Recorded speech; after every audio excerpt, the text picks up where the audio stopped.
Machiavellian is Killuminati, all through your body. The blows like a 12-gauge shot. Good evening, everybody. President Obama and British Prime Minister Gordon today calling for a new world order to tackle our global economic crisis. It's been a long time coming, but tonight, because of what we did on this day, in this election, at this defining moment, change has come to America. All right, folks, there's a lot going on right now. Decisions being made that are unprecedented and will have an overreaching impact on what it means to live in the United States of America. Both the Senate and the House of Representatives have just overwhelmingly passed the National Defense Authorization Act. Squeezed into this military funding bill are two provisions that give the military not just lots and lots of money, but lots and lots of power as well. A new generation of surveillance drones could soon be watching us all. The Federal Aviation Administration is expected to announce plans to expand the use of domestic drones in American airspace. Well, get ready to look up at the sky and see drones hovering above.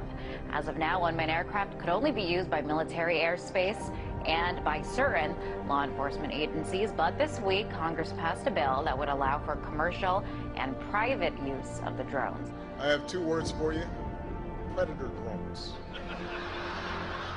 You will never see it coming.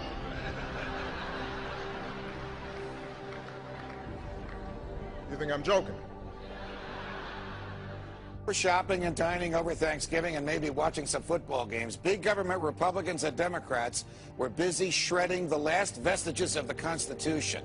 Senators John McCain and Carl Levin want to enact a law that would declare the entire United States of America a battlefield for the military.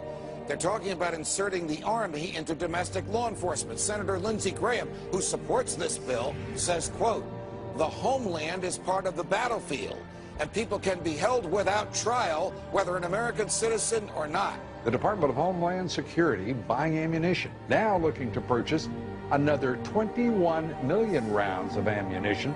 This in addition, of course, to the 1.6 billion rounds that Homeland Security has bought in just the past 10 months.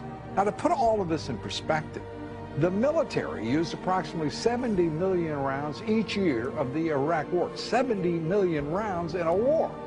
If you look at what the Department of Homeland Security has been purchasing over the last year, it comes out to like 1.6 billion rounds of ammunition, more than 7,000 fully automatic assault weapons, 2,700 MRAP type vehicles, and now drones.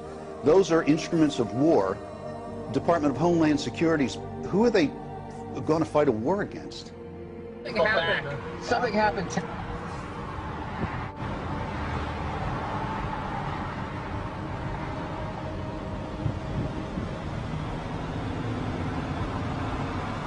Robert Whitaker, the tactical supervisor for El Paso SRT for Homeland Security Investigations. Well, we have our big vehicle out here. It's an armored vehicle. It's an MRAP vehicle. It's mine resistant, ambush protected. That's what it stands for. That's what we use to deliver our team to high-risk warrant services. The affirmative task we have now is to actually create a new world order. Important breaking news out of Boston. A pair of bombings rocked the finish line at the historic Boston Marathon. It was never meant that we would have this gigantic police force from the federal government. I mean, we had martial law up there, FBI and all these agents coming in, closing things down, going to people's houses. Do we close down cities because there's 10 murders over the weekend in Chicago? We don't do that. But here we close down a whole city, not even allowed to go to a baseball game. I mean, I think it's very, very scary when I look at some of those pictures. The military likes to perform war games, so that's why we're seeing military on the streets practicing. They are actually practicing. The tanks that we see on the streets and the National Guard patrolling neighborhoods and the practices that they're doing with our local police department, this is all in preparation for martial law, so that when they do actually lock down the country, they've got everything secured. But I think what we're starting to see, for anybody who is objective at all, is we're seeing a totalitarian system now unveil itself. And ever since essentially 9/11 happened, it's been more and more of these draconian measures that are leading us right down the road to martial law. Particularly to hear President Obama claim the power to keep people in prison indefinitely with no charges against them, no conviction, no sentence, just imprisonment. It's particularly stunning to hear him make that claim in the middle of a speech that was all about the rule of law. This last week, the U.S. Congress passed a bill which repeals classic comitatus, which means that we have now institutionalized and codified martial law. Right now, the battle against terrorism involves all of us. Everybody in this country is a potential terrorist. We don't even understand freedom anymore. We are a country that is headed towards socialism, totalitarianism, beyond your wildest imagination. I have to tell you, I'm doing a story tonight that I wanted to debunk these FEMA camps. I'm tired of hearing. You know about them? Sure. I'm tired of hearing it. I wanted to debunk them. Well, we've now for several days done research on them. I can't debunk them. I don't know anything about them. It is our government. If you trust our government, it's fine. If you have any kind of fear that we might be headed towards a totalitarian state, look out, buckle up. There's something going on in our country that is ain't good. And they find a little red dot or a little blue dot on their mailbox, and they wonder what the little red dot and blue dot is. Well, it's marking your mailbox by the government, so when foreign troops come in here on us after martial law, but if you have a blue dot, they take you to the FEMA camps being built by Halliburton right now to house 50 million Americans. They're building enough concentration camps in America by Halliburton. So I'm going to tell all of you, if you have not bought ammunition, if you have not bought guns, go get them now. Go get them now, because you won't be able to get them much longer. Change has come to America. Practice Christianity and you could be court-martialed. That could be the new law of the land for our armed forces, thanks to a proposal by a religious tolerance group that claims Christian evangelists are predators. Is a war on religious liberty within the military, and that the Christianity of service members is now coming under attack by the Obama administration.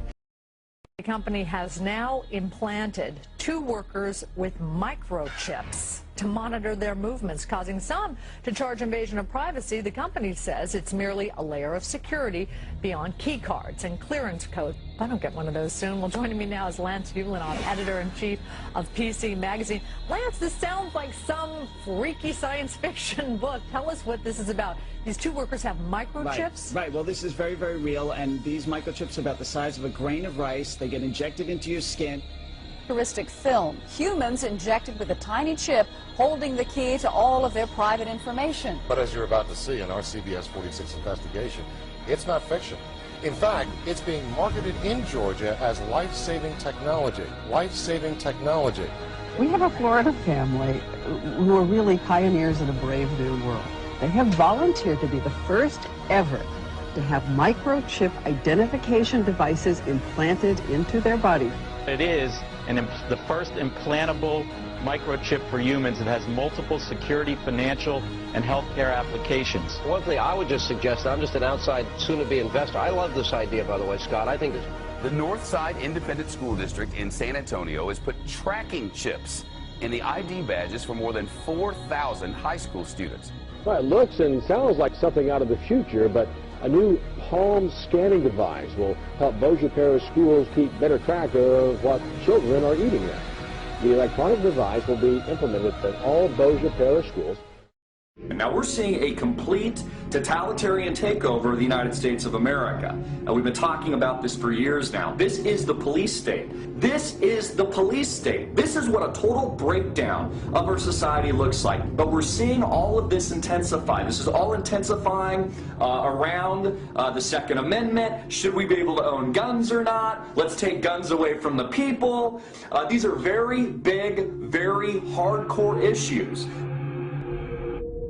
No matter what your purpose is, you must leave.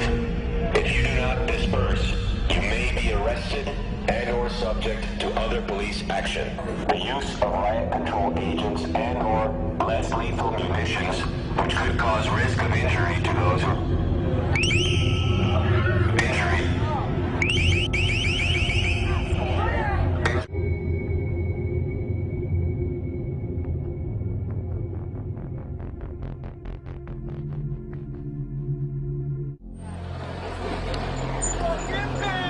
Wall of police now moving in.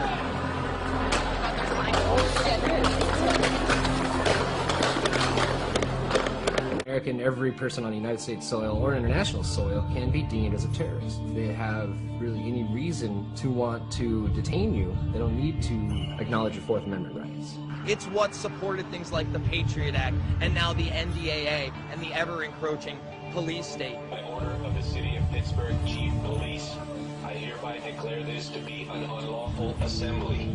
I order all those assembled to immediately disperse. You must